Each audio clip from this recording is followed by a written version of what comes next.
নমস্কাৰ। আজি আলোকপাতৰ বিষয় হৈছে সৃজনশীল চিন্তা বৃদ্ধিৰ কৌশল, skills to develop creative thinking. আমাৰ জীৱন ডিঙা সুন্দৰ আৰু নিয়াৰিকৈ বাই যাবলৈ হলে আমাক 10টা জীৱন কৌশলৰ প্ৰয়োজন। আৰু বিশ্ব স্বাস্থ্য সংস্থাই নিৰ্ধাৰণ কৰা এই 10টা কৌশলৰ অন্যতম এটা কৌশল হৈছে সৃজনশীল চিন্তা বৃদ্ধিৰ কৌশল।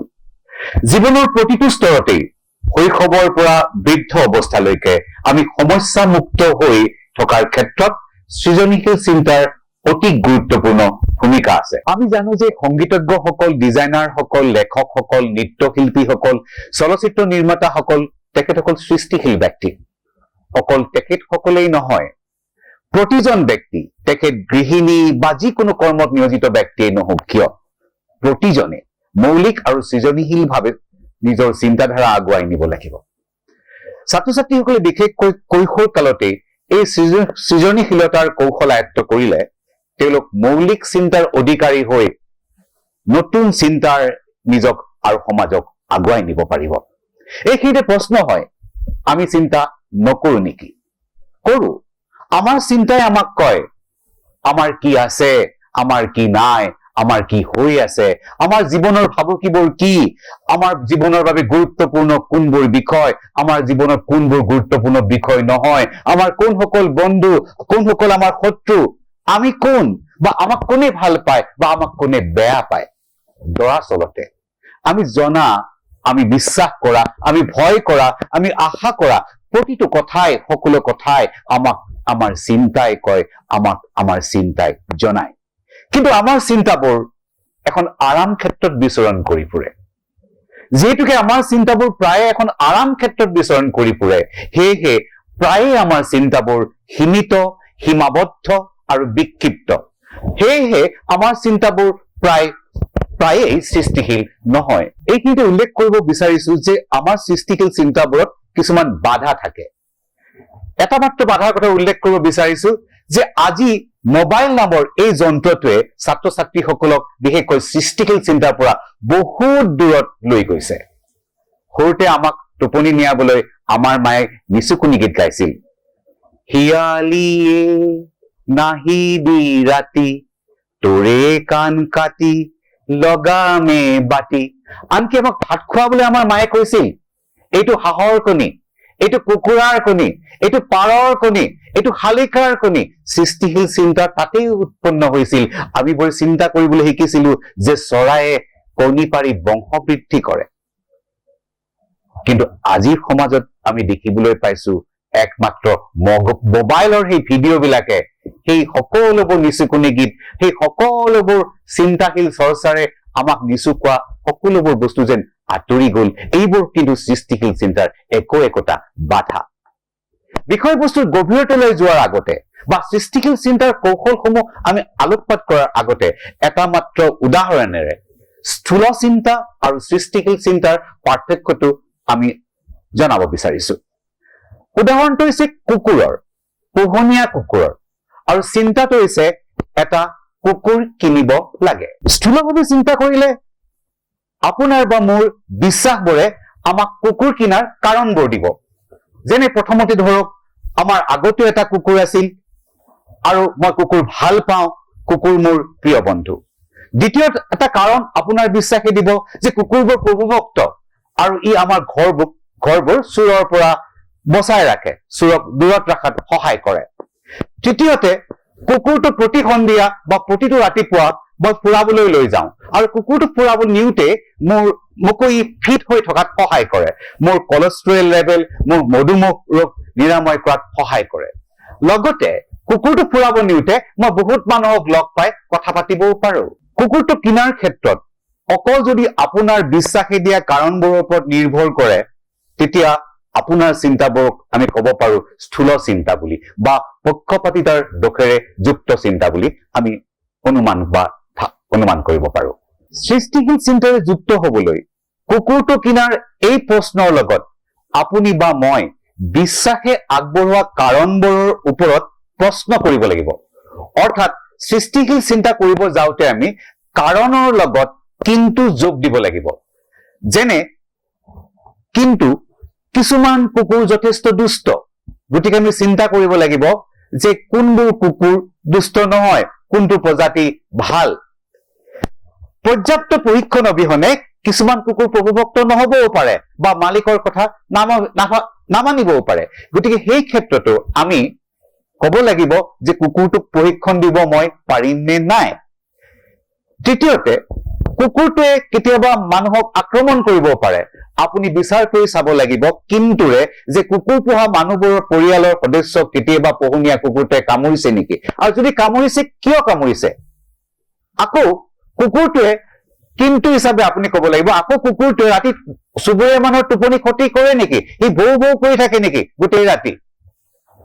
কুকুৰ থকা মানুহৰ ঘৰলৈ বহুত মানুহে যাব ভয় কৰে, কাৰণ তাত লিখি থোৱা থাকে বি ৱেৰ অফ ডগছ, কুকুৰৰ পৰা সাৱধান। আপুনি সৃষ্টিশীল চিন্তাৰে কুকুৰটোও পুহিব, কিন্তু অথচ আপুনি বেনাৰখন লগাওতে আপুনি কব পাৰিব লাগিব বা সৃষ্টিশীল চিন্তাৰে কব পাৰিব লাগিব যে কুকুৰ আছে কিন্তু কুকুৰৰ পৰা ভয় নাই। এই কিন্তুবোৰৰ লগত উত্তৰ দিহে আপুনি কুকুৰটো কিনাৰ সিদ্ধান্ত ললে আমি বুজিব পাৰিম যে আপোনাৰ সৃষ্টিশীল মনে দ্বাৰা আপুনি পৰিচালিত হৈছে। স্পষ্টত সৃষ্টিশীল মন অনুমান আৰু বিশ্বাসৰ উপৰিও বিশ্লেষণ আৰু মূল্যায়নৰ লগত সংযুক্ত হৈ থাকে। মই আকৌ কৈছো, সৃষ্টিশীল মন অনুমান আৰু বিশ্বাসৰ উপৰিও বিশেষকৈ বিশ্লেষণ আৰু মূল্যায়নৰ লগত সংযুক্ত হৈ থাকে। সেয়েহে আমি কব পাৰো সৃষ্টিশীল চিন্তাৰ মন বা সৃজনীশীল চিন্তাৰ মন মানে হৈছে শিক্ষিত মন। আকৌ কৈছো, সৃজনীশীল চিন্তাৰ মন মানে হৈছে শিক্ষিত মন। এতিয়া আমি আহিছো সৃজনীশীল চিন্তা বৃদ্ধিৰ কৌশলসমূহলৈ। প্ৰথমটো কৌশল হৈছে অনুশীলন কৰাৰ কৌশল। যিকোনো এজন ডিজাইনাৰে নিমিষতে অগণন ডিজাইন কৰিব নোৱাৰে। ডিজাইনাৰ গৰাকীয়ে নিজৰ দক্ষতা বৃদ্ধি কৰিবলৈ সময় আৰু অনুশীলনৰ প্ৰয়োজন। যিকোনো সৃষ্টিশীল চিন্তা কৰিবলৈ সেয়েহে আমি অনুশীলন কৰিবই লাগিব।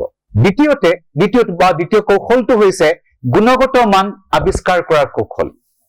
কব বিচাৰিছো যে সৃষ্টিশীলতাৰ বা সৃজনীশীলতা নিখুঁততাৰ কথা নহয়। অৰ্থাৎ প্ৰতিটো চিন্তাকে, প্ৰতিটো ধাৰণাকে বিশেষ কৰি তোলা চিন্তা কৰিব আমি নালাগে। বৰঞ্চ প্ৰথমতে নিখুঁত যেন নলগা বা আনকি ভাল নালাগিলেও আমি বিভিন্ন চিন্তা, বিভিন্ন ধাৰণা আমি উলিয়াই লব লাগিব। সঠিক ধাৰণাটোৰ ওপৰত থিয় দিয়াৰ আগতে আমি বিভিন্ন চিন্তা, বিভিন্ন ধাৰণা লৈ লব লাগিব। সেইকাৰণে কোৱা হয় যে ভালেই হওক বা বেয়াই হওক আমি সৃষ্টিশীলতাৰ ক্ষেত্ৰত, সংখ্যাৰ ক্ষেত্ৰত গুৰুত্ব দিব লাগিব যে আমি কিমানবোৰ বেছি চিন্তা কিন্তুৰে কৰিব পাৰিছো। তৃতীয় কৌশলটো হৈছে সাধাৰণৰ ফালে চাব জনাৰ কৌশল। প্ৰেৰণাৰ বাবে আমি সদায় সাধাৰণ আৰু দৈনন্দিন যিবিলাক দেখি থাকো সেইবোৰ বস্তুৰ পিনে চোৱা উচিত। কাৰণ উদাহৰণস্বৰূপে কব বিচাৰিছো যে গেলামালৰ দোকান এখনত আপুনি যিকোনো এটা ডিজাইন দেখিলে পেকেটৰ ওপৰত, সেই ডিজাইনটোৰ টেক্সচাৰটো আপুনি মন কৰক আৰু পিছত আপুনি সেই টেক্সচাৰটো কিমান ধৰণে উন্নত কৰিব পাৰি তাৰ যদি চিন্তা আমি আৰম্ভ কৰো কিন্তুবোৰেৰে প্ৰশ্ন কৰি কৰি, সেয়া আমাৰ সৃষ্টিশীল চিন্তাৰ পিনে আমাক আগুৱাই নিব। তাৰপিছতে আমি কব বিচাৰিছো যে সৃষ্টিশীল চিন্তাৰ আন এটা কৌশল হৈছে আনৰ লগত সহযোগিতা কৰা। আনৰ লগত সহযোগিতা নকৰাকৈ আমি কেতিয়াও সৃষ্টিশীল চিন্তাৰ পিনে আগুৱাবৰ ক্ষেত্ৰত প্ৰায় উজুতি খাবলগীয়া হয়। যেতিয়াই আমি সৃষ্টিশীল চিন্তা কৰো আনৰ লগত, আনৰ কথাৰ লগত, আনেনো কি ভাবে, আনেনো কি কয়, এই বিষয়বোৰ জড়িত কৰিহে আমি চিন্তা কৰা উচিত। তাৰপিছত আমি কব বিচাৰিছো যে বিভিন্ন শৈলীৰ লগত পৰীক্ষা নিৰীক্ষা কৰি আমি সৃষ্টিশীল চিন্তাবোৰ আগুৱাই নিব লাগে। উদাহৰণস্বৰূপে কব বিচাৰিছো, যদি সংগীতজ্ঞ এজনে আফ্ৰিকাৰ লোকসংগীত এটা লয়, আনফালে আমাৰ ৰাভাসকলৰ লোকসংগীত এটা লয়, বড়োসকলৰ লোকসংগীত এটা লয়, কামৰূপীয়া লোকসংগীতৰ এটা উপাদান লৈছে আৰু গোটেইবোৰ উপাদান পৰীক্ষা নিৰীক্ষা কৰি এটা নিজাকৈ সৃষ্টি কৰিছে, তাক আমি নকল সৃষ্টি বুলি কব নোৱাৰো। আমি তাক কব পাৰো যে সেয়াও সৃষ্টিশীলতাৰ এটা উৎকৃষ্ট উদাহৰণ, কাৰণ বিভিন্ন পৰীক্ষা নিৰীক্ষা কৰি সেই সৃষ্টিটো কৰা হৈছে। তাৰপিছত আন এটা কৌশল হৈছে যে আত্মবিশ্বাস কেনেকৈ অটুট ৰাখিব লাগে। সাধাৰণতে আমি কোনো এটা পদক্ষেপ কোনো এটা প্ৰকল্পলৈ যোৱাৰ ক্ষেত্ৰত আনকি পঢ়া শুনাৰ ক্ষেত্ৰতো নতুন বিষয়বস্তু এটা আমি পঢ়াৰ ক্ষেত্ৰতো আমি সদায় প্ৰথম পদক্ষেপৰ ভয়ে আমাক খেদি ফুৰে এই ভয়টো হ'ল অজ্ঞাত বস্তুৰ প্ৰতি ভয় নজনা বস্তুটোৰ প্ৰতি ভয় আৰু যেতিয়া আপুনি নজনা বস্তুটো ভয় থাকিব তেতিয়া আপুনি সৃষ্টিশীল হ'ব নোৱাৰে গতিকে আত্মবিশ্বাস আমাৰ থাকিবই লাগিব কাৰণ মই বাৰে বাৰে এটা বস্তুকে গুৰুত্ব দিব বিচাৰিছো যে আমি কৰা কামবোৰ প্ৰথমতে আমি নিখুঁত কৰাৰ চেষ্টা কৰিব নালাগে যেতিয়া আমি কামবোৰ কৰি কৰি গৈ থাকিম সি অৱশেষত নিখুঁত হ'বই কিন্তু প্ৰথম কথা আত্মবিশ্বাসেৰে আমি কামটো হাতত ল'ব লাগিব শেষৰটো কৌশল হৈছে সৃষ্টিশীলতাৰ ক্ষেত্ৰত প্ৰায় এটা বাধা আহে সেয়া হ'ল মানসিক চাপ আৰু সময়ৰ বাধা মানসিক চাপ আৰু সময়ৰ বাধাই আমাৰ সৃষ্টিশীলতাক হত্যা কৰে গতিকে যেতিয়াই আমাৰ মানসিক চাপ থাকিব বা আমাৰ সময়ৰ চাপ থাকিব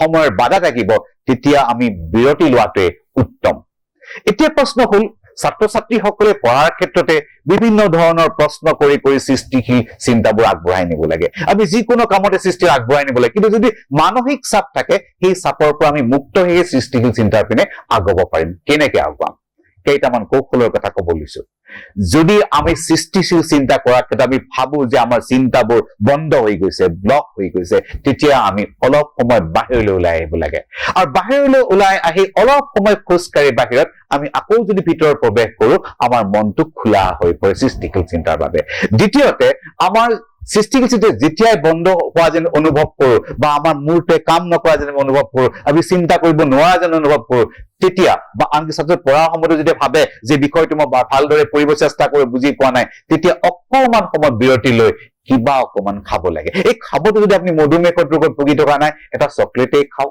নাইবা দুটা বাদাম গুটিয়ে খাওক নাইবা কেইটামান ডালিমৰ গুটিয়ে খাওক কিবা অকণমান খাওক এই কিবা অকণমান খোৱাৰ লগে লগে আমাৰ সৃষ্টিশীল চিন্তাবোৰ আকৌ আহিব ধৰিব এইটো এটা ডাঙৰ কৌশল বুলি মই বিশ্বাস কৰো তাৰপিছতে আমি ক'ব বিচাৰিছো যে যদি আপুনি বহুত সময়ৰ কাৰণে আমাৰ সৃষ্টিশীল চিন্তাৰ মনটো বন্ধ হৈ আছে তেতিয়া আমি এখন কিতাপ পঢ়িব লাগে কিতাপখন পঢ়ি উঠি পুনৰ যদি আমি প্ৰকল্পটোত কামত ধৰো আমি দেখিব পাব আপোনালোকে বা অনুভৱ কৰিব যে আপোনাৰ সৃষ্টিশীল চিন্তাবোৰ পুনৰ মূৰলৈ আহি গৈছে এই মানসিক চাপ বা সময়ৰ বাধাৰ পৰা আঁতৰি থকাৰ আন এটা কৌশল হৈছে যে আপোন মানুহৰ লগত কথা পাতক ঘৰৰ মানুহৰ লগত কথা পাতক বন্ধুৰ লগত কথা পাতক তেতিয়াও আপোনাৰ মানসিক চাপবোৰ আঁতৰি যাব আৰু আপুনি সৃষ্টিশীল চিন্তাৰ পিনে আগুৱাই যাব পাৰিব বিশেষকৈ ছাত্ৰ ছাত্ৰীসকলে পঢ়াৰ ক্ষেত্ৰতো বন্ধ কৰিব লাগে যে 1 ঘণ্টামান পঢ়াৰ পিছত যেতিয়া আমাৰ গোটেইবোৰ চিন্তাই মূৰত জমুৰি ধৰে তেতিয়া আমি আগুৱাব নোৱাৰো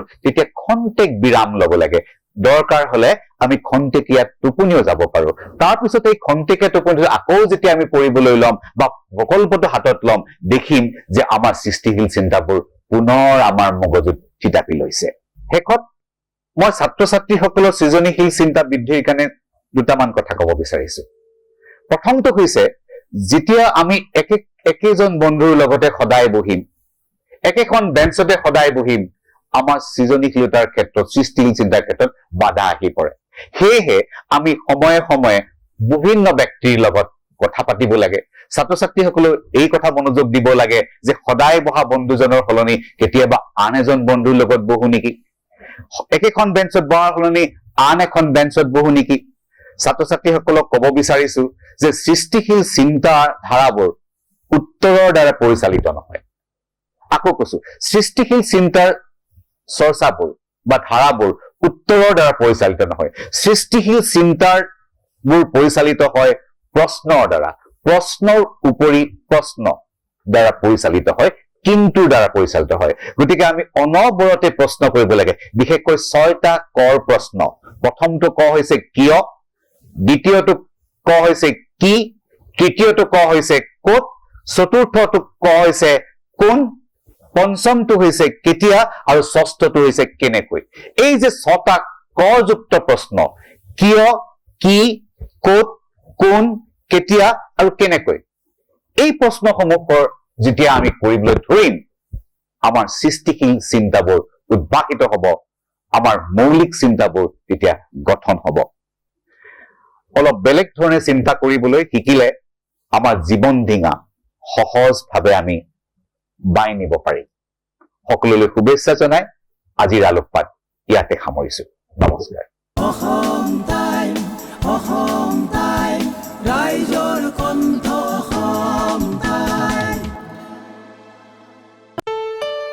ঘৰত আনন্দ আৰু সম্পৰ্কৰ চমক বজাই ৰাখিবলৈ জৰুৰী হৈছে সকলো আনন্দময় মুহূৰ্তত মৰমৰ উপহাৰ দিয়াটো সেইবাবে মধুশ্ৰী জুৱেলাৰ্ছে আনিছে সকলো ৰঙীন ক্ষণৰ বাবে বিশেষ গহনা হীৰাৰে হওক সোণৰে হওক বা ৰূপৰে হওক শ্ৰেষ্ঠ ডিজাইনছ আৰু হলমাৰ্কযুক্ত গহনাই ৰাখে সম্পৰ্কক নিখুঁত তেনেহ'লে আজিয়ে আনক আনন্দ মধুশ্ৰী জুৱেলাৰ্ছৰ সৈতে যোগাযোগ কৰক 7028000341 নাইবা ভিজিট কৰক LNB ৰোড নলবাৰী অসম